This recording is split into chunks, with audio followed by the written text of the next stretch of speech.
Azərbaycan Dövlət Su Ehtiyatları Agentliyində 8 noyabr Zəfər günü münasibətilə tədbir keçirilib. Tədbirdə agentliyin sədrinin birinci müavini Xəyyam Məmmədov, sədr müavinləri İlham Bayramov və İlqar Gülməmmədov, həmçinin şöbə və sektor müdirləri, şəhid ailələri və qazilər iştirak ediblər.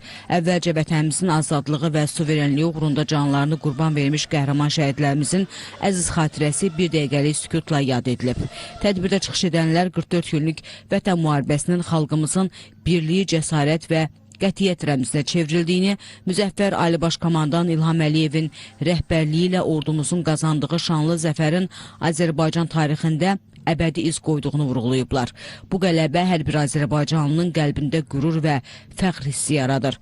Şəhidlərimizin və qazilərimizin qəhrəmanlığı xalqımızın yaddaşında daim yaşayır. Həmçinin Zəfər günü ilə bağlı Azərbaycan Dövlət Su Ehtiyatları Agentliyi tərəfindən Ceyranbatan su anbarının ərazisində ağac əkmə aksiyası təşkil olunub. Aksiya çərçivəsində agentliyin və onun tabeliyindəki qurumların əməkdaşlarının iştirakı ilə 1850 ədəd ağac əkilib.